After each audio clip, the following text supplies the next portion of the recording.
Ada nasihat juga dari om saya segala macam.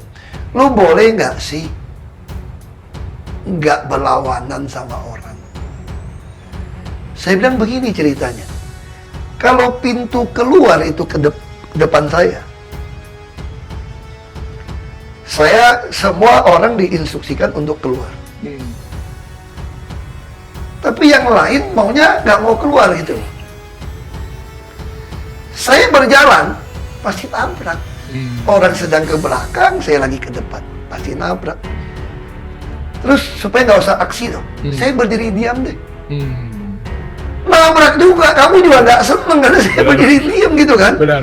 Apa yang saya prototin? Apa deh lu? Kira-kira gitu. Iya. Ya udah deh, saya sekarang balik badan deh, supaya nggak lihat muka. Kalau saya nggak bergerak, Anda juga nggak seneng karena menghalangi.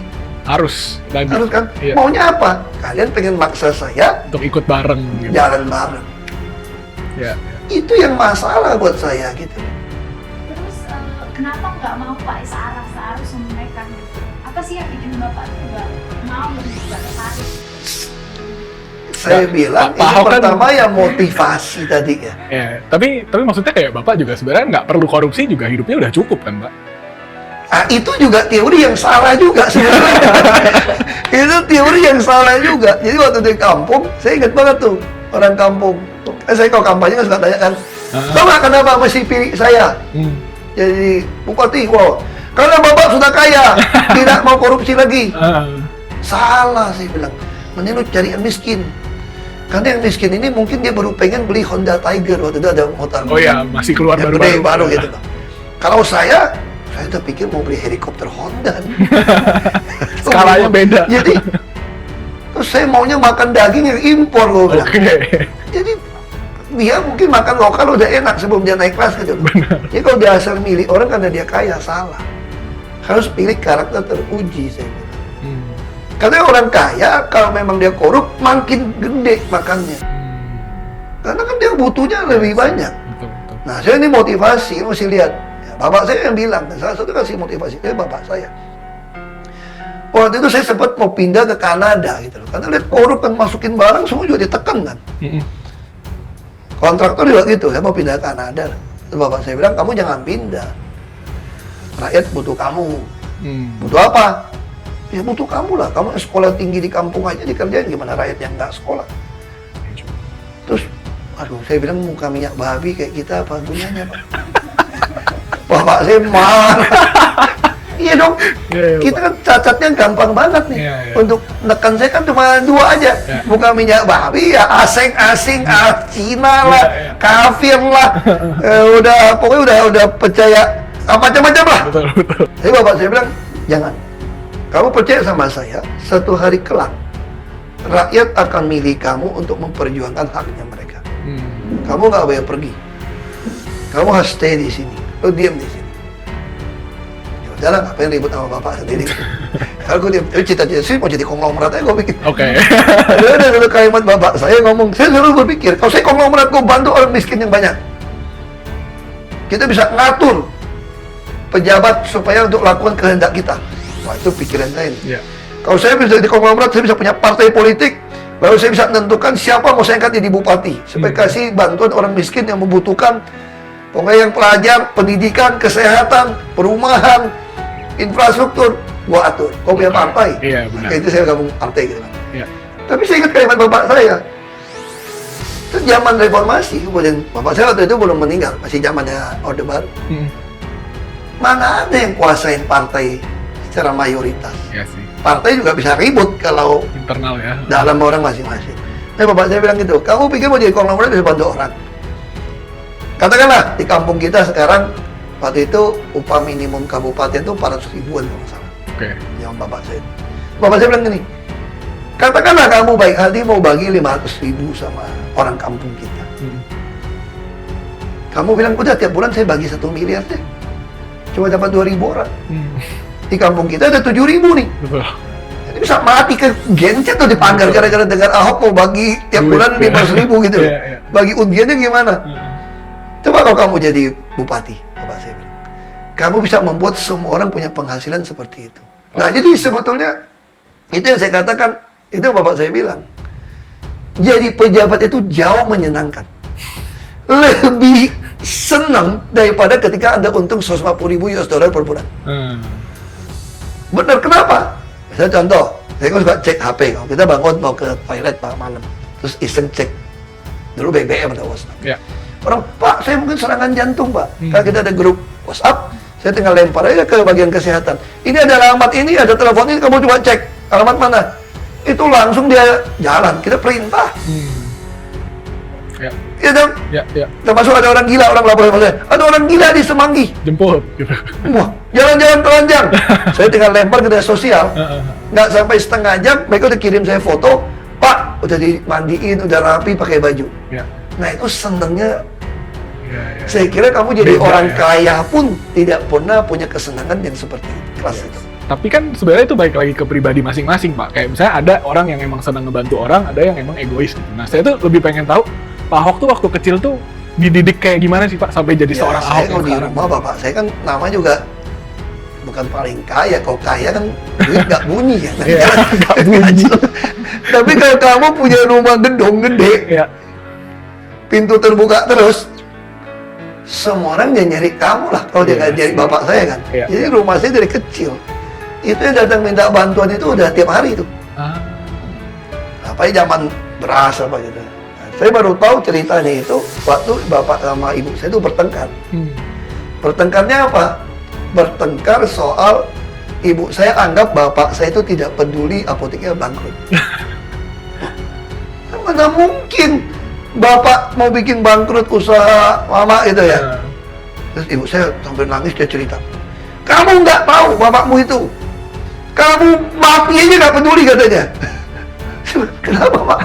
Jadi rumah itu bapak saya, kalau orang datang dulu kan obat susah. Ya. Jadi kalau kita tunggu apotek ya kita bisa ngerti orang kalau miskin tuh kasihan. Antibiotik kalau dokter buka harus makan 7 hari. Orang kalau nggak punya duit, boleh nggak saya tebus buat 2 hari? Kan Ya si asisten apoteker pasti mengatakan tidak boleh. Tuh.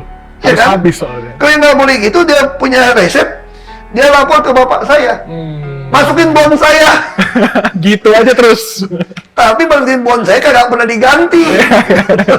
Kan dia berantem juga sama pejabat. Jadi ibu saya pasti bilang gini, lu kira obat saya itu metik dari daun kedong-dong di pohon ke belakang. Iya. Saya mesti bayar PBM, perusahaan besar farmasi.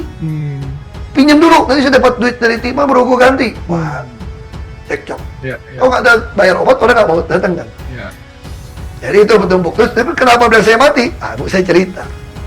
Habis tahun 6, saya lahir 66. Cuma beda. Jadi 4 tahun. tahun, Cuma beda 4 tahun sama papa saya. Pak. Iya, ya. Memang kita, saya kan ABG, angkatan babego ya. Jadi ibu saya bilang gini, zaman dulu tuh susah beras ketika habis penggantian rezim. Orde lama ke orde baru. Dan inflasi gila-gilaan. Bapak saya pengusaha, tentu punya uang lah. Tapi punya uang juga susah cari beras kan. Carilah beras, dapat lah. Biasanya 2 kaleng. Ibu saya langsung pikir, ini 2 kaleng saya umpetin di bawah ranjang saya. Takut nggak cukup. Ya. Nggak lama temannya dari kampung datang. Bilangin nggak ada beras. Takut anaknya bisa meninggal, nggak ada beras gitu. Tentu bapak saya inget dong, gue baru beli 2 kaleng beras. Dia masuk cari, mana beras yang kemarin baru beli? Beras merah lah tadi kan. Ibu saya bilang nggak ada. Karena ibu saya baru 19 tahun. Dia masih nggak ada. Masih punya bayi, nggak ada. Dia bilang nggak ada kan 2. Ih kok habis gimana? Ada duit nggak bisa beli kan? Ya. Bapak saya cari, ketemu di bawah ranjang. Dia dibawa keluar. Ibu saya pengen tarik-tarik, rebutan nih. Kalau nggak ada gimana? Kan masih ada 1 dia bilang. Ini kan masih ada 1, ini orang udah butuh kan? Ya. Kalau habis gimana? Nanti gua cari lagi, dia bilang. Yang penting nyelamatin Bantu orang orang ini dulu. dulu. Nah, itu ibu saya bilang, dia nggak peduli.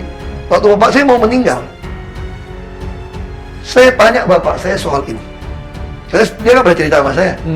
Waktu bapak saya meninggal, kan bapak saya panggil saya. Dokter udah vonis seminggu lagi, nggak lama lah bapak pulang.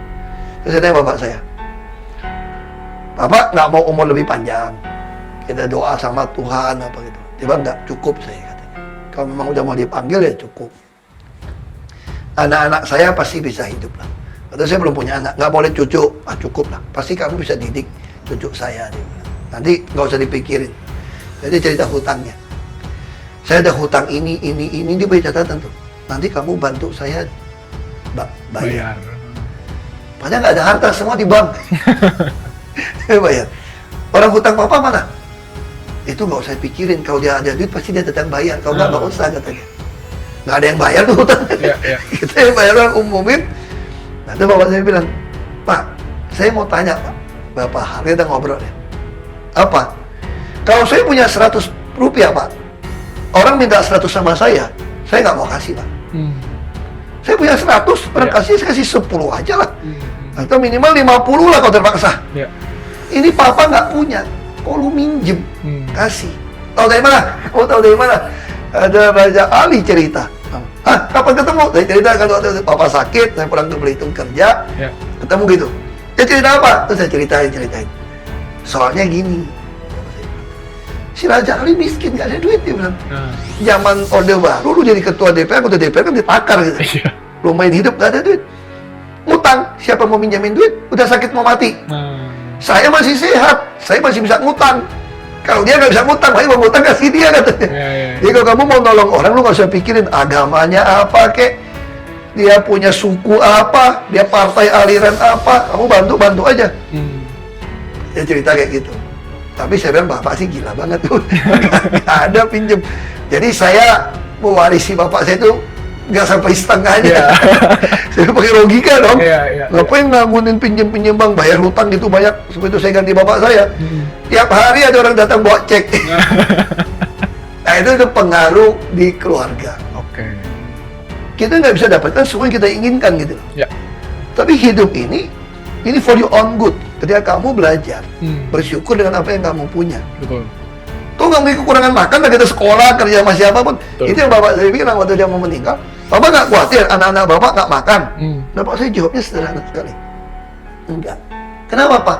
Saya yakin anak-anak saya nggak sekolah pun, saat kalian nggak sekolah S2 nih.